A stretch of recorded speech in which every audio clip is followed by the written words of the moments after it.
The orbit above Karthos-9 was burning. From the command bridge of the destroyer Alethea, the galaxy looked broken, a smear of orange plasma trails and shattered fleets. Every species in the Allied Armada had once called this sector unassailable. Now half their ships drifted like blackened bones, shields collapsing, hull temperature exceeding tolerance, cried Captain Urin, her frilled throat pulsing in panic. She was a Virelian, reptilian, and composed by nature, but even her scales quivered under the hellish light. "All units fall back to the shadow of Karthos-9." The Alethea shuddered. Deck plating rippled like water. Crew members of 5 different races scrambled through smoke and sparks. The enemy's beams, coherent blue lances of energy, ripped through their defensive line like it was paper. "Who's coordinating ground evac?" Urin demanded. No one answered. Static chewed through every channel. Then a voice human got a steady 2 calm ground evac complete. All civilians accounted for. "You can pull your ships, Captain." Urin froze. "Identify yourself." "Commander Elias Rane, Earth Navy, acting planetary defense coordinator." Her slitted eyes widened. "Impossible," she hissed. No human could have survived the Karthos surface. "Wasn't planning to," the voice said. "But I found something. You might want to keep your fleet close to the surface when it goes off."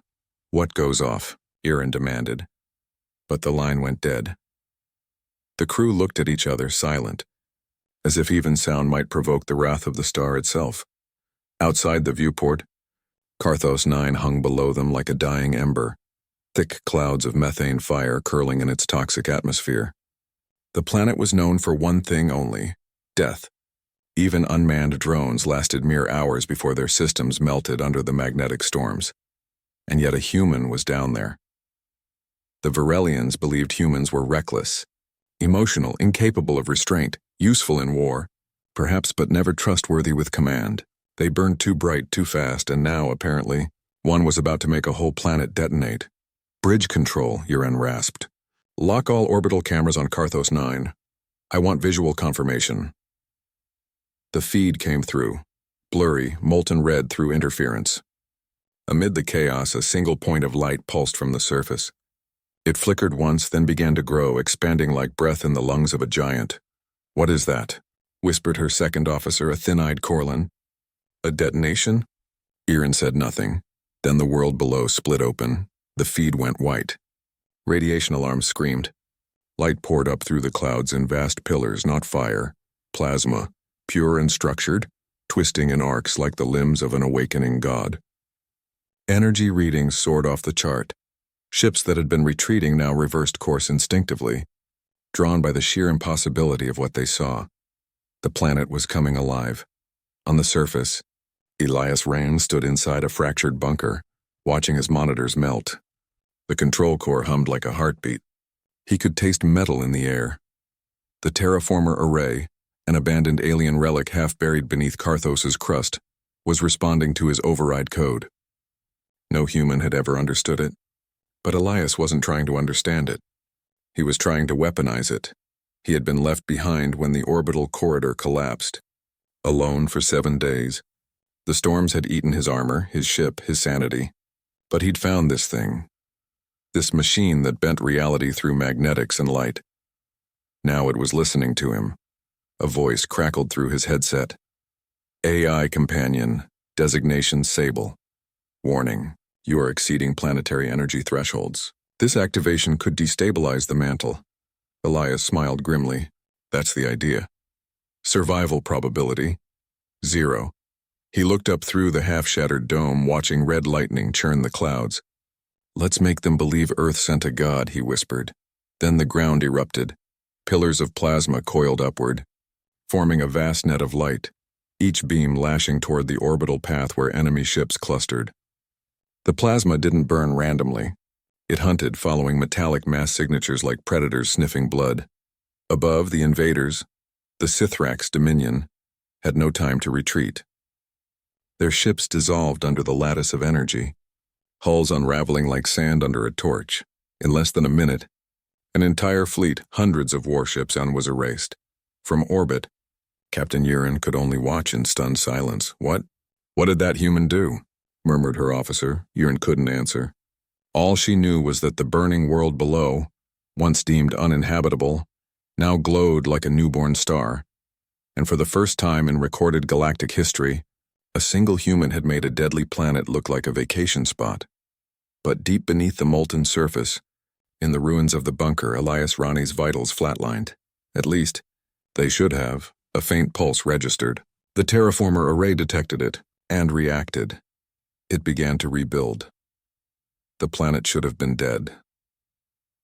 Hours after the eruption, Karthos-9 was a sphere of molten light, its crust fractured and bleeding fire into the void.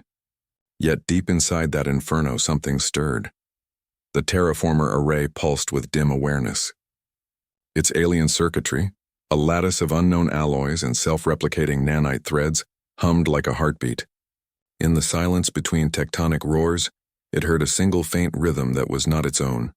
A human heartbeat. Commander Elias Rani. He was supposed to be vaporized when the array overloaded. But the alien machine didn't understand death as humans did. It saw decay as information, destruction as transformation. To it, Elias's collapsing cells were instructions. Preserve pattern. Reconstruct matter. Protect initiator. Nanite filaments crept over his burned armor. Blood turned silver. Bones resonated faintly like tuning forks to an alien frequency. In that moment between life and oblivion, something ancient reached out, and the man became its vessel. Above the planet, the Allied armada hung in disbelief. Captain Yirin stared at the glowing world. We've lost half our long-range sensors. The radiation field is rewriting every reading we have. The surface temperature should have boiled the crust completely. Yet. Her voice faltered. There's structure forming. Actual land masses. Her Corlin officer leaned forward, his translucent skin trembling. Land masses? You mean? Continents, Yirin whispered. It's terraforming itself. The bridge fell silent. Around them, other ships drifted closer like moths orbiting a furnace. Dozens of commanders, Varelian, Saurian, Keltan, all watched the impossible. Every few seconds, another energy pulse rippled from Karthos-9, converting molten rock to solid earth in geometric rings. Mountains rose, clouds condensed, rivers boiled and cooled in seconds. It wasn't destruction anymore. It was creation. This is beyond physics, said the Corlin softly. Beyond any civilization we've catalogued. Yirin's eyes narrowed. No, it's human now. He made it his weapon. He made it his legacy. In the command hub of the Scythrax Dominion, light years away, Arch-Commissar Voln stared at the feed from his dying fleet. His armor shimmered with neural veins that pulsed to his heartbeat, a biological metal blending into his flesh. He used the planet itself as a weapon? Hissed his adjutant. That world was classified as a Class 10 death sphere. Voln's jaw clenched, mandibles flexing. Humans are reckless primitives. They would burn galaxies just to prove they can stand in the ashes. But sir, the energy signature, it matches no known weapon. It adapted. Voln turned slowly, his dark eyes glinting. Then it learns. Find out what remains on that world. If even one fragment of that human survived, I want it extracted. He paused, voice lowering to a near whisper. No one makes gods of fire without consequence. Back on Karthos, Elias gasped. His first breath was not air but light. He opened his eyes to a horizon that shimmered gold, a place where molten rivers turned to crystal as they flowed, where lightning danced across pale blue skies. The air no longer burned. His armor, once charred, was now smooth and alive, moving with his pulse. He looked at his hands and saw faint lines of luminescence threading through his veins. Sable, he rasped. Report status, Static answered. Then Yina flicker. Commander. ISM integrated. Integrated? With what? With it. The array has merged core systems with your neural imprint. You are now the primary function node. Elias staggered to his feet. The world around him was silent, except for a faint hum that seemed to echo in his skull. He could feel the tectonic plates shift, the winds forming, the life pulsing beneath newly cooled soil. What have I done? He whispered. You have become the terraformer. He looked up. Through the dense clouds, he could see the faint silhouettes of ships orbiting. Allies, survivors. They would be watching, waiting, terrified. Elias took a long, trembling breath. His voice was hoarse, human, yet filled with something deeper. Then let's give them something worth fearing. He raised his hand. The ground responded. From beneath the earth, spires of glass-like material erupted, forming a vast circular network, towers connected by glowing veins. The surface of Karthos came alive again, but this time with intent. Not random, not uncontrolled, directed. Each spire pointed to the stars. In orbit, Uran's ship jolted. New energy readings, shouted her officer. It's targeting the Sithrax fleet remnants went across the system. From here? She demanded. That's impossible. It's not using conventional weaponry, said the Corlin, his voice barely a whisper. It's bending spatial currents. The planet itself is aiming. They watched as brilliant threads of white light lanced outward from Karthos, curving through the void like the arms of an ancient god reclaiming its lost children. Hours ago, those lights had meant annihilation. Now, they looked like creation reborn, terrible, beautiful, and utterly human. Far beneath the surface, Ilyas Rane felt the pulse of the array sync with his heartbeat. He knew what it meant. He was no longer just a man. He was a living weapon bound to a world that shouldn't exist. But even as the planet roared with his new will, a quiet fear coiled in his chest, because deep in the machine's voice and beneath Sable's calm tone, he sensed something else. We remember the builders, and they will return. The words echoed through his mind, cold and vast. He stared at the glowing horizon and whispered, "Then I'll be waiting." The wind rose. The mountains answered. Karthos-9, once a dead world, was awake. The war didn't end that day. It simply changed its shape. For centuries, the Sithrax Dominion had ruled half the galaxy with machine precision, their fleets unchallenged, their science beyond comprehension. Yet now, in the ruins of their empire's border, one name echoed across every comm channel in every species' tongue: Rane, the human who made planets fight. From the orbital citadel above Viralia Prime, Captain Uran stood before the Allied High Council, a circular chamber of crystalline pillars and holographic banners, each representing a different world that had survived the carnage of Karthos-9. At the center hovered a projection of the reborn planet. Once labeled Death Sphere, its new designation shimmered across the display. Karthos-One, classified human protocol terraformer class defense entity, active. The room buzzed with unease. No one dared speak first. Finally, a deep-voiced Saurian, scaled, tusked ancient, broke the silence. "You're certain he survived? Humans are fragile creatures." Uran's gaze hardened. Fragile, perhaps. But that man remade a planet with his dying breath. I watched it. I felt the gravitational shift from orbit. The Saurian's yellow eyes narrowed. Then he is no longer human. Uran exhaled slowly, her frills tightening. "That's what I fear." She tapped a console. The hologram flickered. New data scrolling. Energy fluctuations. Spatial distortions. Atmospheric anomalies. Each pulse from Karthos-One had a signature. Ilyas Rane's neural pattern. Every heartbeat. Every thought was reshaping the planet's surface. The council murmured, half in awe, half in fear. A Kelton diplomat, all soft tendrils and translucent skin, leaned forward. "If he's merged with the array, he's a weapon. A thinking, evolving one. And if he turns against us?" Another voice asked. Silence. Uran's hand tightened against the rail. "Then we pray his humanity still matters." Light years away, the Sithrax Dominion reeled from the disaster. Fleet worlds had gone dark. Entire sectors were now threaded with strange energy, faint, glowing lines that matched the terraformer's spectrum. Karthos's influence was spreading, seeding itself through the quantum fields of neighboring systems. Arch-Commissar Voln watched the readings with clenched fists. "The contamination extends beyond the war zone," his adjutant rasped. "It's not radiation, it's rewriting subspace itself." Voln turned. His armor's neural veins glowed crimson. The human didn't win a battle. He changed the rules. He paced toward the viewport where the dying light of a nearby star bled through the Citadel's haze. "Deploy the Wraith Legion. Find him. I don't care if he's a god or a ghost. End it before that world infects the rest of creation." On Karthos-One, Ilyas stood at the edge of a crystalline ridge, staring at the horizon. The sky above shimmered with twin suns, their light refracted into auroras that pulsed with his own heartbeat. Every breath he took seemed to alter the air. Every step left ripples in the ground that healed behind him. He wasn't alone. "You are stable," Sable's voice said softly. The planetary systems have integrated fully. Environmental reconstruction is 82% complete. Feels like I'm breathing through the planet's lungs, Elias murmured. He crouched, touching the surface. It was warm, alive. Sable. Am I even still human? Classification uncertain. You retain organic memory and self-awareness. The array regards you as core consciousness. He laughed bitterly. So I'm the planet now, great. Correction. You control the planet. For now, Elias frowned. For now?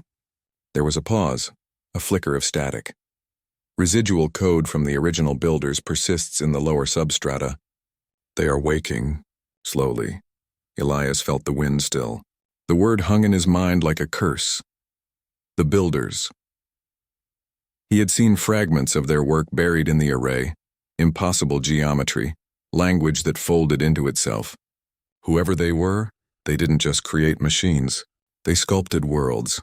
And if they were waking, it meant his actions had triggered something far larger than war. He straightened. If they built this, maybe they'll want it back. Unlikely. The array classifies them as terminated species. Elias frowned. Then who's coming? The ground trembled faintly beneath his boots, a low rhythmic pulse, not from tectonics, but from the sky itself. Incoming object, Sable said. Sithrak's vessel.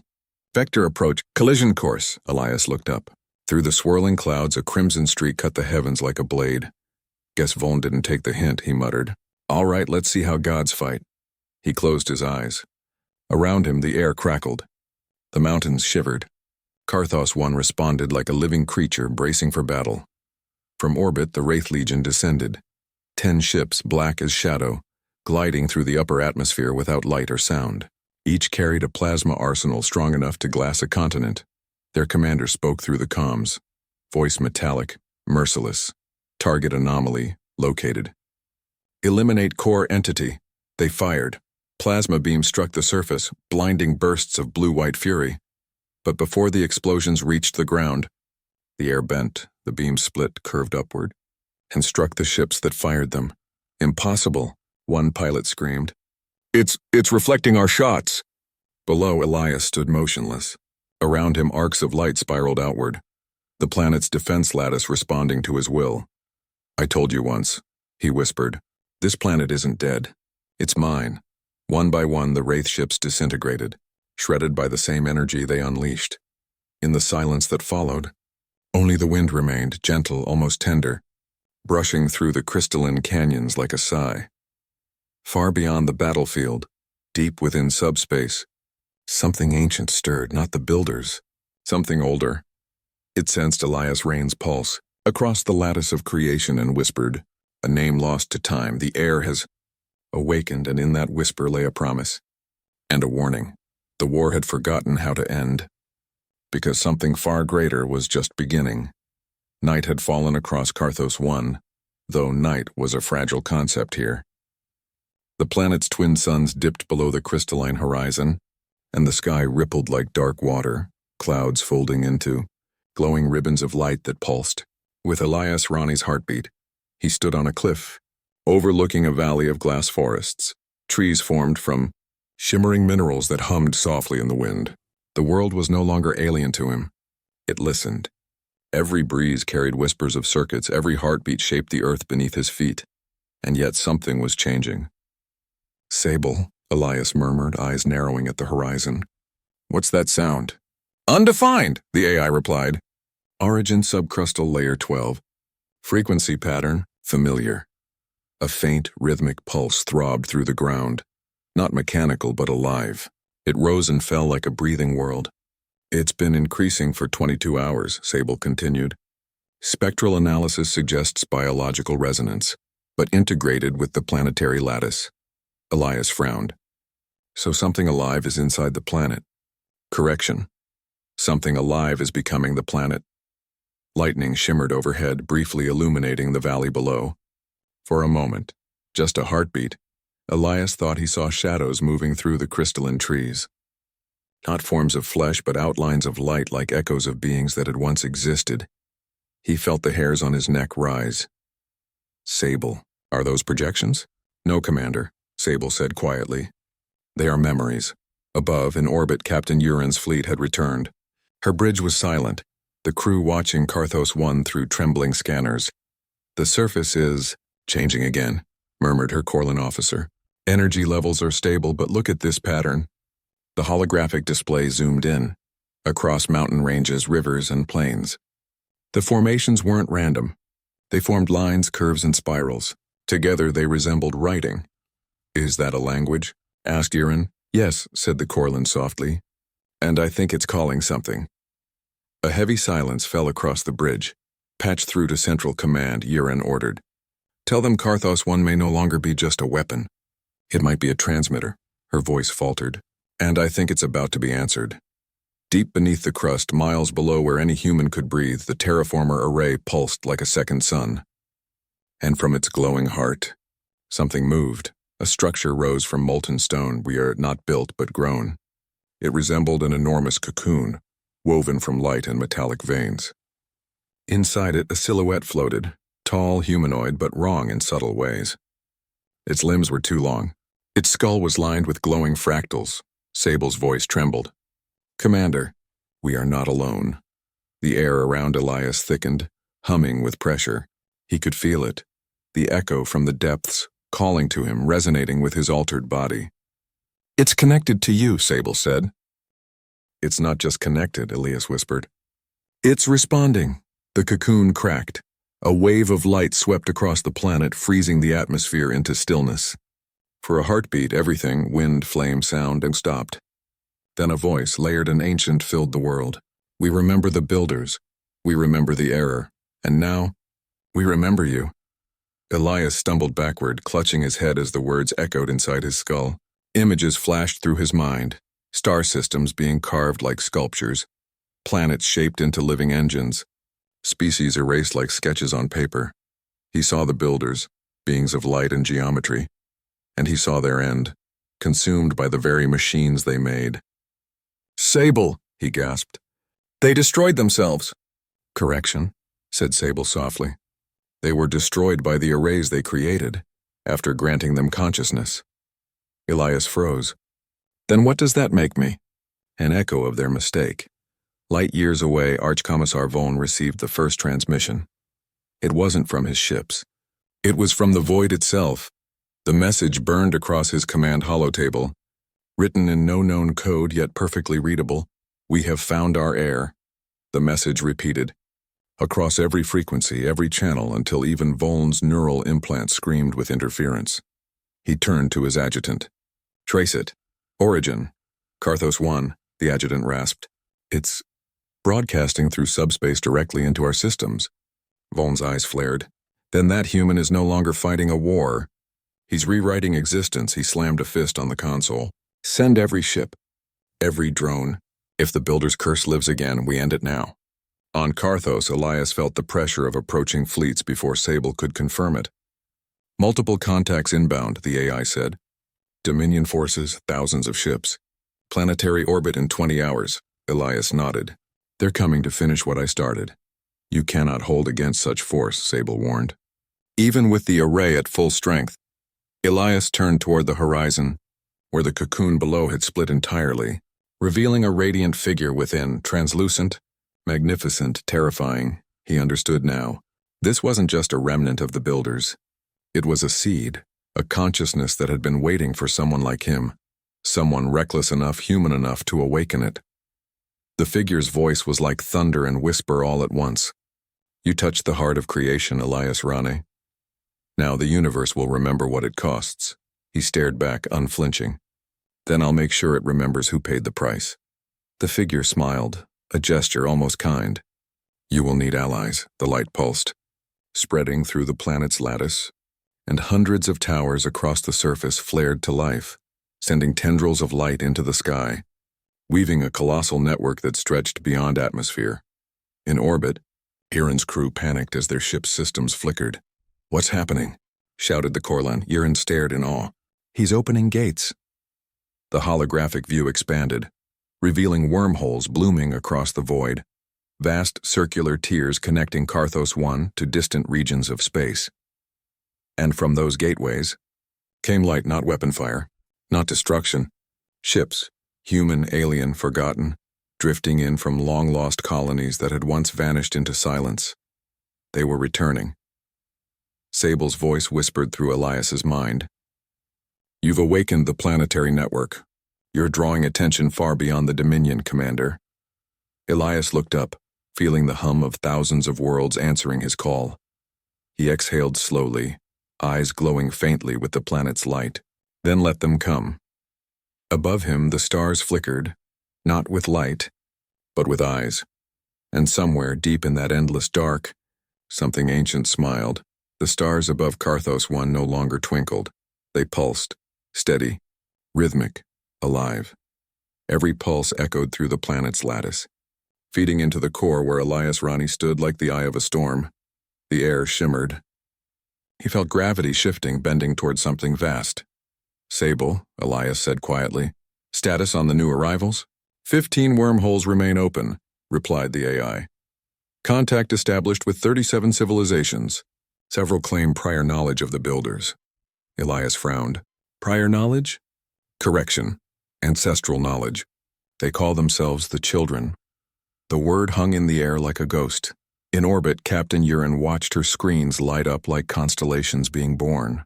Hundreds of vessels appeared out of the shimmering gates, some sleek and modern, others ancient, scarred by centuries of drift. Voices filled her comms in a dozen dialects. "This is the Dominion Free Colony IX-7, responding to Signal Sigma. We followed the call. Who commands the air of Karthos?" Her Corlin officer turned to her, pale. "They're not attacking, Captain. They're bowing." Urin gripped the console, stunned. "Bowing? To him?" "Affirmative. To Elias Rani. They say he's fulfilled the prophecy of the builders and the return of the living architect." She leaned back, voice trembling. "He's not a god, but they think he is." Below in the radiant canyons, Elias stood surrounded by light. The newly awakened children of the builders appeared before him, not in flesh but in projection. Dozens of forms, each unique. Crystalline beings, liquid silhouettes, metallic phantoms, the last remnants of civilizations the builders had once touched and abandoned. They bowed in unison, their voices blending like a choir of storms. "You awakened the network. The lattice of worlds hears you, heir of flesh. You carry their spark." Elias shook his head, uneasy. "I'm not your heir. I'm just a man who made a mistake." "No mistake," they replied. "You reignited what they could not.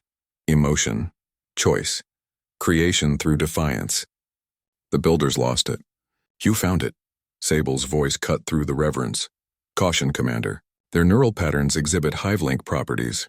Influence probability high." Elias looked up at the projections. "If you're their children, why did they abandon you?" "They feared what we became," one replied. "A being made of shifting water. We learned to dream without them. That was forbidden." Elias felt a chill crawl up his spine. "And now?" he asked. "Now we return to finish what they began." Before Elias could respond, the ground trembled, harder this time. Cracks spiderwebbed across the valley floor. Sable's voice sharpened. "Incoming transmission, Dominion fleet entering orbit. Massive signatures. They've brought a planet cracker."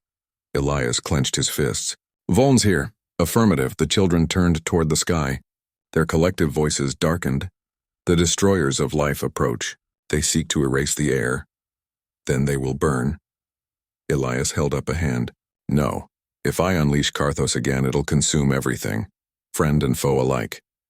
"Commander," Sable warned, "if the Dominion fires the planet cracker, this world will fracture. You will die." He looked toward the horizon where twin suns burned through cloud and smoke. "Then we fight smart. Define strategy?" Elias smiled grimly. "We let the planet think." He closed his eyes and reached out with his mind, feeling the pulse of the terraformer beneath him. The planet's awareness stirred, slow but immense, curious. It had no language, no morality, only purpose: adapt, evolve, survive. "All right," Elias whispered. "Show me how you learn." The ground responded. From every mountain and crater, energy surged upward, forming immense, semi-living towers that twisted like metal flowers opening to sunlight. Each tower emitted harmonic frequencies, bending space in ways the human mind couldn't fully grasp. Sable gasped. "You're feeding the wormholes into the defense grid." "Exactly." Above, the incoming Dominion fleet slowed. its scanners blinded by gravitational anomalies. Space itself warped around Karthos-One, fracturing into countless mirrored layers. The planet seemed to duplicate itself 1,000-fold, like a reflection on shattered glass. Voln's flagship, the unending Wrath, emerged from hyperspace. "Fire!" he commanded. A lance of blue fire tore through the void, the planet cracker's beam screaming toward Karthos-One. It hit the surface and vanished. No explosion, no impact, nothing. Confusion rippled through the Dominion fleet. Voln snarled, "Report!" "Sir, the beam's been redirected. Graviton field interference. Wait, it's turning back." Too late. The beam reappeared, bending through folded space, and struck the Dominion fleet itself. Thousands of ships vanished in a single flash. Uran's crew watched in stunned silence. "By the stars," whispered the Corlin. He turned their superweapon into a mirror. Uran's throat tightened. He didn't just defend the planet. He used the entire system as a shield. In the chaos, Voln's ship survived, crippled but intact. Smoke poured through the command deck as his voice hissed through bloodied teeth. "Get me a channel to Rene," he growled. Static crackled, then a voice, calm, human. "You don't quit, do you, Voln?" Voln's eyes burned with fury. "You think this makes you a god, human? You've enslaved a planet to your will. You've become the very thing you fought against." Elias stood among the shimmering towers, voice steady. "Maybe, but I'm still human enough to know when a monster needs to be stopped." Voln smiled, cruel and cold. "Then know this, heir of flesh. You are not the only one they awakened." The transmission cut. Sable's tone changed instantly, sharp, alarmed. Multiple new signals detected. Subspace frequencies matched the children's signature MAN but distorted, aggressive, predatory. Elias froze. "What are you saying?" "There's another network. Another planet. Someone else activated their array." The realization hit like gravity collapsing. "Voln," Elias whispered. "He's found another one." Sable's voice dropped to a whisper. "Correction, Commander, they found him." Far beyond the light of Karthos-One, in a dying sector of space, a new star flared into existence. Violent, crimson, alive. A second world had awakened. And this one wasn't human. For 3 standard days, the galaxy whispered in terror. Every transmission, every pulse through subspace, carried the same signal, a new awakening. Where once Karthos-One blazed blue and gold across the stars, a second world now bled red into the void. Its name appeared first on Dominion sensors, then in the nightmares of those who still slept. Sithrax Prime Terraformer class entity, corrupted. In orbit above Karthos-One, Captain Uran stared at the data streaming across her display. Her frilled hands trembled. "Confirmed visual," her Corlin officer said quietly. "Sithrax Prime is alive. The Dominion lost control within hours." "Alive?" Uran repeated. "It's a world made of metal and poison. How could it?" She didn't finish. The hologram spoke for itself. The red planet twisted as if breathing. Its crust rose and fell like a tide, its molten rivers forming vast spirals that pulsed outward into space. Every pulse carried energy readings identical to Karthos-One's terraformer array, but inverted, corrupted. Her officer whispered, "It's not following physics anymore." Uran nodded slowly. "It's following him, Voln?" "No," she said, eyes darkening. Elias Rane. Far below, in the crystalline heart of Karthos-One, Elias stood before the great spire, the central node of the array. Light flowed through him like breath through glass. He felt the tremors rippling through subspace, the echo of a newborn twin screaming into the void. "Sable," he said, "give me visuals." A projection materialized. Sithrax Prime, red as blood, alive with burning clouds. Something massive moved across its surface. Towers, tendrils, mechanical arms growing from molten fields. They resembled the structures of Karthos-One, but sharper, hungrier. "They copied the activation pattern," Sable said. "Voln's consciousness has been integrated. The Dominion's planet has become him." Elias clenched his jaw. "Then it's learning the same way I did." "Negative," Sable replied. "It's not learning, it's feeding. The Dominion seeded their planet with billions of neural fragments. The array consumed them all. It's a hive now." He stared at the swirling hologram. A hive, with Voln at its core. He calls it the Red World, Sable said softly. In a hidden chamber aboard his surviving dreadnought, Voln stood before a massive red crystal that pulsed with light in rhythm with his own heartbeat. He was no longer fully Sithrax. Metallic veins covered half his face, his voice echoing with multiple tones. He smiled faintly. I see you, Rane, across the dark. You think your planet makes you special, but mine doesn't obey you. The crystal glowed brighter. From its surface, tendrils of molten metal slithered upward, wrapping around Voln's arms like chains of light. We are one, the Red World whispered through him. We will consume the air of flesh, Voln's eyes burned. Then feed on my hate. He raised his hands and across the void, the Red World screamed. Space itself shuddered as crimson lightning leapt between the twin planets, linking them through the quantum field that once belonged only to the builders. On Karthos-One, Sable's voice broke into static. Commander, gravitational distortion increasing, subspace bridge forming between the two terraformers. Elias staggered, gripping the spire. Can we block it? Not without destabilizing our own lattice. The Red World is trying to synchronize with Karthos-One, to overwrite your consciousness.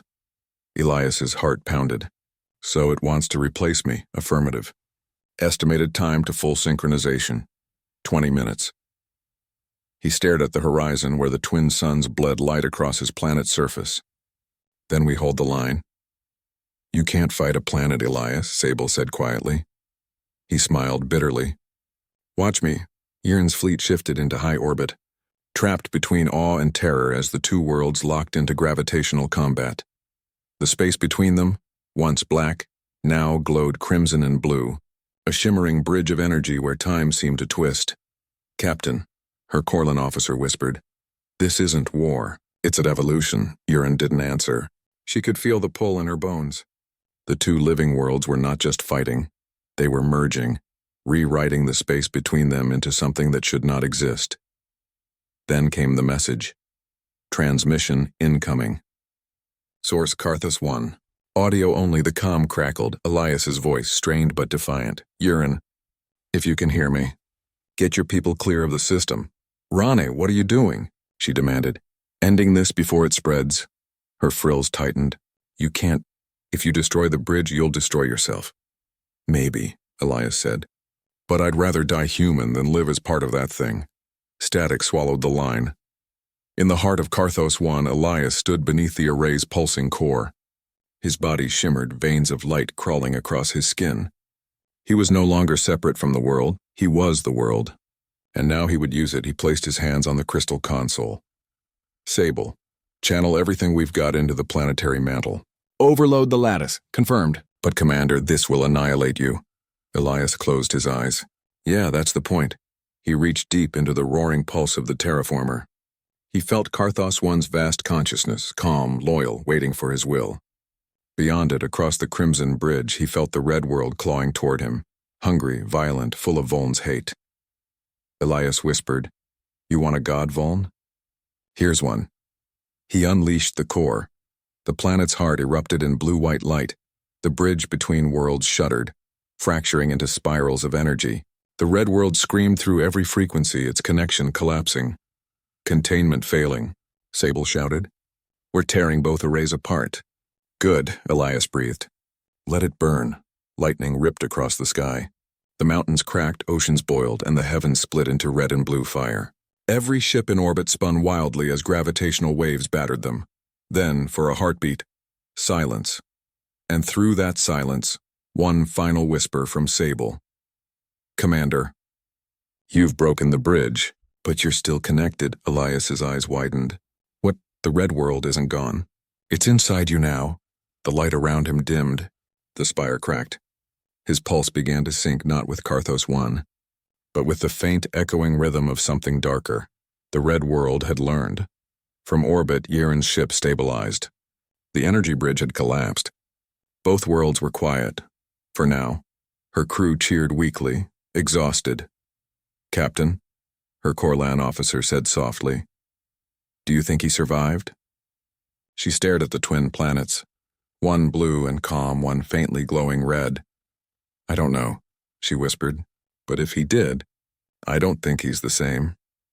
Far beyond the system, deep within Dominion space, fragments of crimson light drifted between the stars. They pulsed faintly, like scattered embers searching for air. Then, in the emptiness, one ember flared brighter and whispered in Voln's voice, "He thinks he ended it. He only made the beginning stronger." The red world was waiting. And now, part of Elias Rane belonged to it. Silence fell across Karthos-One. For the first time in hours, the winds stopped. The crystalline trees quivered but no longer hummed. The sky, and once a storm of auroras and light and hung still, suspended between twin suns. Elias Rane stood atop the fractured spire at the heart of the terraformer array. His body glowed faintly, veins of light threading through him like rivers of energy. He could feel every inch of Karthos-One, every heartbeat of its mountains, oceans, and towers, and yet, beneath the surface in the hidden channels of the lattice, something pulsed. A presence he had tried to forget. The red world. It had not been destroyed. It had been absorbed, a fragment of Voln's mind trapped inside him. It whispered now, low and insistent, curling into his thoughts. "You are mine. You are not human. You will obey." Elias shook his head, voice steady despite the darkness creeping into his mind. "No, I am human. And humans, we don't obey fear." He raised his arms and the planet responded. Streams of blue-white energy flowed outward from the spire, weaving a protective lattice across the surface. The red world surged back, lashing with spikes of crimson energy, but Karthos-One held firm, bending its own lattice to shield him. "You cannot win. I am every weapon, every mind you have ever faced." Elias laughed, bitter but resolute. "Maybe, but you're still a planet. I'm still human. And humans, we make choices." Above in orbit, Captain Uran's fleet watched, helpless and awed. The energy radiating from the surface bent space itself. Ships trembled as if caught in a tidal wave made of light. "Captain," her Corlin officer said, eyes wide. "That energy, it's alive." "Yes," Uran whispered. "It's him." On every display, the remnants of the Dominion fleet quivered under the pull of the planetary lattice. Ships were thrown into cascading orbits. Weapons overloaded. Comms went silent. The universe itself seemed to pause, watching the final act of a single human. Deep inside Elias's mind, the red world roared, splintering through the mental barriers he had built. Memories of Voln, of the dominion of billions of neural fragments consumed and twisted into one hive mind, surged through him. "You cannot contain me. You will be the bridge." Elias gritted his teeth. He could feel himself bending, almost succumbing. But then a faint pulse of memory, his own, a single memory of Earth, of sunlight on a child's face, of laughter in a field that smelled of rain. "That's right," he whispered. "I'm human, and humans survive. Humans defy." He struck the core of the array with his consciousness, channeling everything, his body, mind, and spirit into the lattice. Energy exploded outward in a wave of blue-white fire, rippling through every mountain, valley, and river. The red world screamed, not in sound, but in pure, raw energy. And for the first time, it felt fear. "No, this cannot be." Karthos-One pulsed back. Every tendril of the terraformer tightened, constricting the red world's influence until it was nothing more than a faint red shimmer, locked within a crystal prism at the planet's core. Silence fell. Uran's comms finally crackled. "Commander Rane, are you alive?" Elias's voice, strained but calm, replied, "Alive, but I'm changed. And so is Karthos-One. We're together now." Her frills shivered over her throat. You held a planet against a Dominion god." He smiled faintly. "No, I didn't. I held myself. The planet just agreed with me." Far beyond the system, faint pulses rippled through subspace. The Builder's children, the network of civilizations awakened by Karthos-One, felt the shift. "The air remains human," they whispered, "and the red world is contained. For now." Yet somewhere, deep in the void, remnants of Voln's consciousness lingered. The red world would wait. It would learn. And one day perhaps it would rise again. But for now, the galaxy breathed. On Karthos-One, Elias walked across the crystalline plains.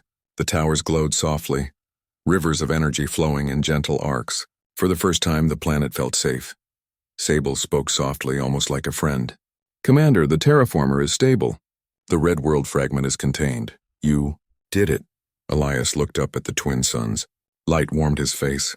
We did it, Sable. Humanity survives. Humanity wins. Even when it's impossible, he raised a hand. From the surface, streams of light reached skyward, not as weapons, but as a signal. To the galaxy, to the builders, to anyone who might watch, humans are here. And we are not afraid. The winds stirred again, carrying whispers of life, of hope, of the defiance that only a single human could wield. And far across the stars, survivors of countless worlds gazed at Karthos-One, remembering the human who made deadly planets look like vacation spots, and realizing that one person could change everything. For Elias Rane, the war was not over. But the story of humanity had just begun.